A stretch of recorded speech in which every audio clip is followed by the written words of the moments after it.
Well, you guys loved the first video. At the time of recording this audio, the video sits comfortably at 15,000 views. And the second one should have gone up by now. You know, the Lex Law. And if it hasn't, then, well, shit. Now you know on the upcoming videos.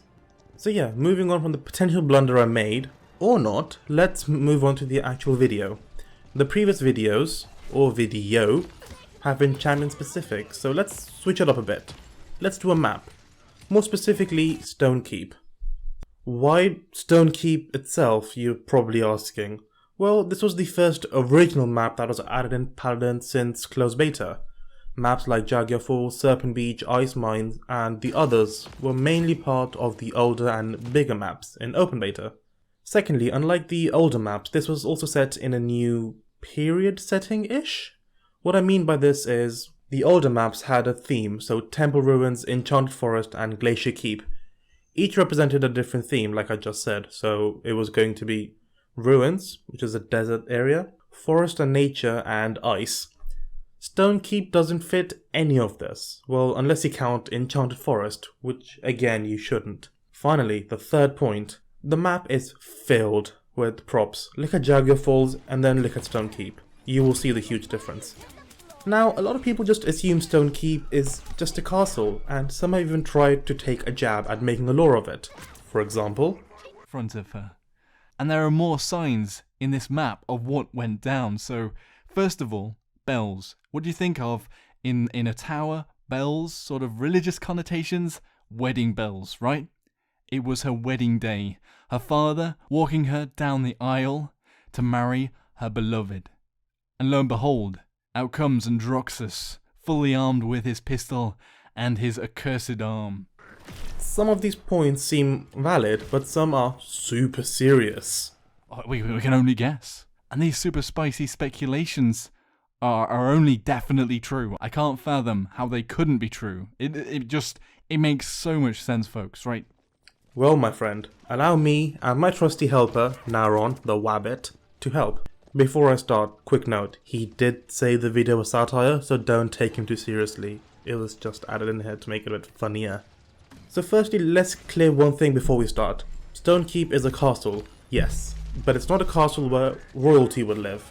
I have read and seen a lot of people talk about how this is where Bomb King came and ruined a royal family, which is Cassie because of the owl on the statue, but we'll get to that later.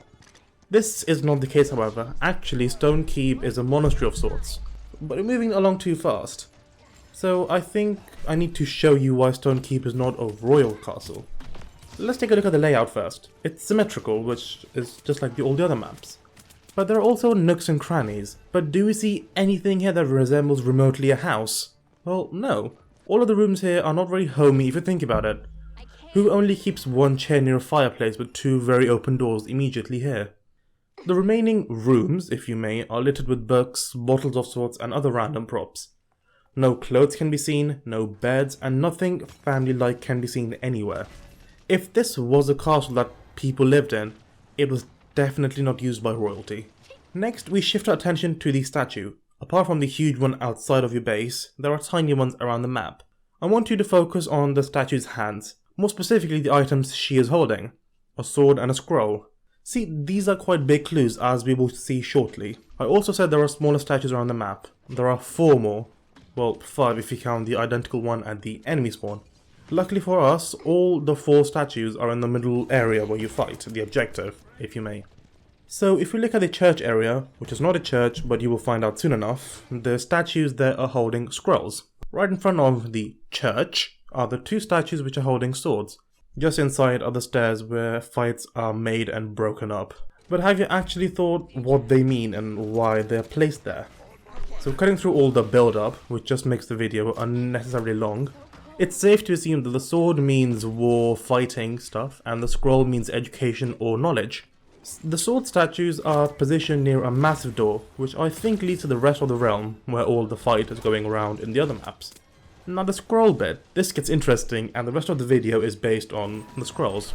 Remember the church? Well, it's not a church at all. I think it's a library, because I don't see any pews, which is what the wooden chairs in churches are called, and there is no seating arrangement. There are a few candles, but a lot of books. There's also this huge thread painting type thing, I think it's called, which actually reveals a lot of lore, but we can't cover that in this video. Suffice to say, it's not a church. Now, I said this is a monastery of sorts, and this is the part that intrigued me, and hopefully will intrigue you as well. So, theory time. This monastery also doubles as a lab of some kind. This may seem like a jump from a religious monastery, but there are some props which make sense if we consider this as a lab. We've also seen the tower from which the plant is growing from the roof. See, we assume it's just happened to the place being abandoned, which is a fair assumption if I may add. But if this is the case, why is everything else so perfect in comparison? Yes, there are broken places in the map, but everything else is a bit clean. I mean, there are even candles and fireplaces which are both still lit. The books don't seem to be affected by the age factor, and pieces of paper are still readable and they look fairly white. So my theory is the cliche experiment gone wrong in these towers. Next, I know most people just go up in the map and fight, but have you seen how high Stone Keep is relative from the town? Yes, there is a town here as well. If we stand at the edge of the map and look down, you can see a pretty big village, or town like I said before. But that's not the interesting bit. The interesting thing is that Stone Keep is medieval themed, but there's running water and actual plumbing done in this place. There are wells which are always filled with clean water, important. There's a water fountain, and hell, there's even a drain pipe, which I found was a really nice little touch. So you know, props to the high-res team, or more specifically, props to the high-res art. If this was a typical monastery, then I don't think they will have all these amenities. Again, more hints that this is some sort of a lab. Finally, I mean we've all seen it but we just ignore it, bottles and bottles of potions literally everywhere. They aren't neatly arranged as well, they're just everywhere and scattered, like they are all over the place. Now I think it's enough looking at the props and the maps, so now let's do some theorizing. I think with all the evidence given, I would say that the Alchemist lives here. Now, if you don't know the Alchemist, in Pip's lore, this is the same guy that made the fire, and Pip stole it from him. Again, this is in the Pip lore, which I can't find at this time, but it does exist. But this isn't the interesting bit. No. It gets a whole lot more interesting. I also think that the Alchemist lived here, because not only is he nowhere to be seen, but he made Bomb King here as well.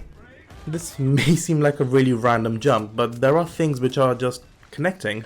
When Stonekeep was announced after HRX, the devs said something along the lines, it's not Bomb Thing's castle, but he thinks it is. So, considering that, he isn't an actual king of any realm, he was made here. Being made here, he may think that he is with all the monks and students were his test subjects. Makes sense, sort of. Secondly, look at how Bomb King is made. It's literally just fixed parts, you can see all the bolts and screws. When he reloads, you can also see his mechanical hands and again, he's just filled with mechanisms. Finally, if you equip the pumpkin skin, you can see that he has fire inside of him. I want to say this is the same fire that Pip stole from him, because Pip was called Fire Thief in closed beta. Now he's called the Rogue Alchemist, I think. If you don't have the skin, which is fair because it was in Halloween and if you just started you can't get the skin, then you can also look at the Chinese Paladins trailer, in which he's roaring fire. But don't take that too seriously as an evidence, but it's still pretty cool to look at. Now, final piece of theorizing, and this is a stretch even by my standards, but I also think Buck came from Stonekeep as well. I say it's a stretch because there's only one piece which may be related to him. See, in the spawn area there's this lady who is having a bowl and he's pouring water down, but if you look at her head closer, she has a crystal on her head.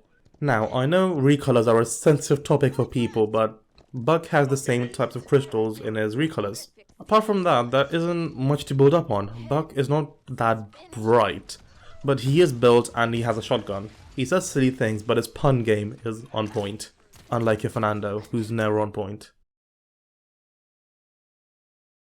His title is called Unyielding, but it's not saying much again. In closed beta, it was the Buck or Monty. So yeah, Stonekeep isn't a normal castle, it's a monastery / lab which was used by monks and the Alchemist, but also happens to be the origins of Bomb King and maybe Buck. Like I have said before, loads of times, this is theorizing with all the clues and evidence we're given. There's a very high chance that I'm wrong about everything, because I overanalyze some things or hires are just having fun with the props and showing us what they can do. But only time will tell. If you want to get more involved with the lore community, then I do check out the subreddit /r/PaladinsLore, which will be linked below. It's a great place to get your bearings. Thank you to Nauron again for helping me through the whole map. I mean, we were in custom lobbies for over an hour, and maybe even longer, I lost count. So yeah, thanks man. If you liked the video, then give it a like. If you didn't like it, then dislike it as well. Tell me in the comments what you thought of the video, and if you want to discuss this episode, if you want to call it, or this video more, then use the Reddit link. The last time I said comment in the below, the comment section was filled. I mean, I could read all of them, but I know the other people might have not read all of them. So use the Reddit thread. Till next time, champions, I will see you all in the realm.